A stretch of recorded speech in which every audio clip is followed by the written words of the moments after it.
के हुए नारद जी और विष्णु लोक को चलते। विष्णु लोक में पहुंच करके क्या देखते भगवान शेष बन चार भुजा वाले श्री नारायण, जिनके हाथों में शंख चक्र गदा गले में वरमाला शोभायमान हो रही थी।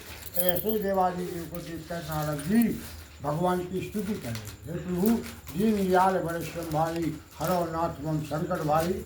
भगवान का हे नारद, तुम्हारे मन में कौन सा विचार उत्पन्न हुआ है, अतः आपको यहाँ पर आना पड़ा।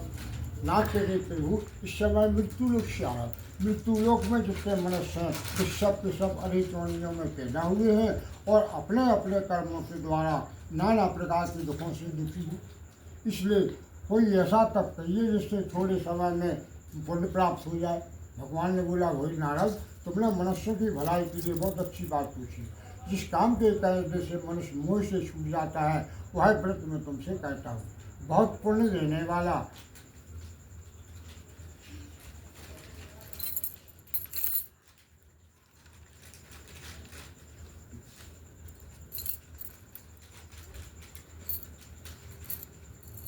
जिस काम के मार्ग करने से मनुष्य मोह से छूट जाता है मैं तुमसे कहता हूँ। बहुत पुण्य देने वाला स्वर्ग तथा मृत्यु लोगों में दोनों में दुर्लभ।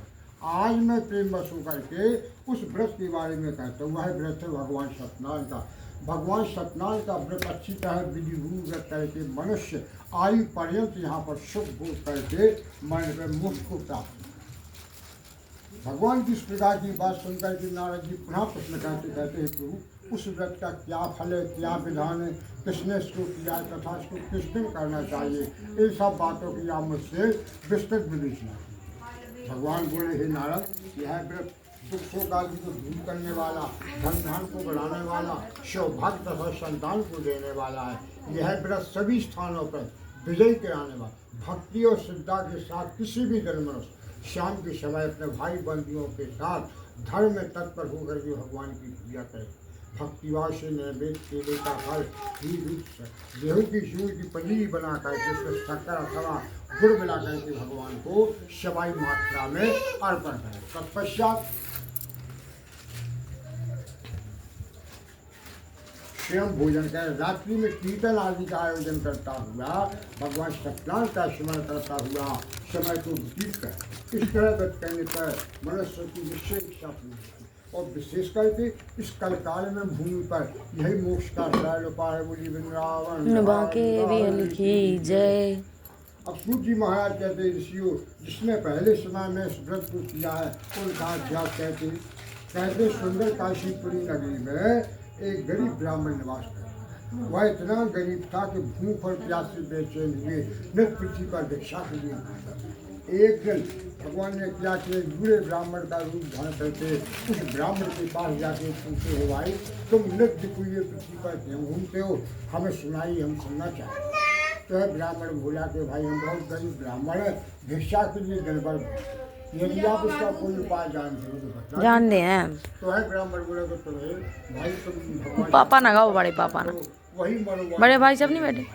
ब्राह्मण को व्रत का सारा विधान बता करके बूढ़े ब्राह्मण का रूप ध्यान करने वाले भगवान सत्यनारायण तो अंतर ध्यान हुए। अंतर ध्यान में जब ब्राह्मण विचार करता है जो कुछ ब्राह्मण ने बतला है उसको करूँगा, यह निश्चय करने पर उसको रात्रि में नींद नहीं आती है। प्रातःकाल उठता है, स्नान आदि कर्म से निवृत्त होने के पश्चात जब वह भीख मांगने के चलता है तो मन में ऐसी धारणा करता है कि प्रभु, आज भिक्षा मांगने से हमको जो कुछ मिलेगा उससे हम आपकी पूजा करेंगे। चल लेता है, चलते चलते किसी बड़े शहर में पहुंच जाता है जहाँ बड़े धनी मानी लोग निवास करते थे। तो भगवान की कृपा से उसको दिन भिक्षा में बहुत सा धन बड़ा ही प्रसन्न हो जाता है। बाजार से पके हुए केले के फल, शक्कर, घी, दूध यानी भगवान की पूजन की कोई सामग्री लेकर के घर आता है और घर आकर के अपने भाई बंधुओं को बुला करके भगवान सत्यनारायण का पूजन करता है। उस पूजन के प्रभाव से वह बूढ़ा ब्राह्मण कुछ ही दिन के अंदर अनेक प्रकार की संपत्ति से युक्त हुआ। उस समय से वह ब्राह्मण बराबर हर महीने भगवान का पूजन करने लगता है। इस तरह सत्यनारायण भगवान के व्रत को जो करेगा वह सब पापों से छूट करके मोक्ष को प्राप्त होगा। अब आगे जो पृथ्वी पर भगवान का पूजन करेंगे वह मनुष्य भी सारे दुखों से छूट जाएंगे। इस तरह नारद जी ने नारायण का कहा हुआ व्रत मैंने ऋषियों तुमसे कहा। अब और मैं क्या कहूँ, तो ऋषि बोले कि मुनिश्वर इस संसार इस ब्राह्मण से सुन करके कृष्ण भगवान की पूजा की हम सुनना चाहते हैं, हमारे मन में बड़ी श्रद्धा है। सूर्य जी महाराज समझाने लगते कि ऋषियों जिसने इस व्रत को किया है हम आपको सुनाते। वही एक समय वही ब्राह्मण अपने धन व ऐश्वर्य के अनुसार अपने भाई बंधुओं के साथ भगवान की पूजा करने के लिए तैयार होता है। उसी समय वहाँ पर एक लकड़ी बेचने वाला बूढ़ा लगा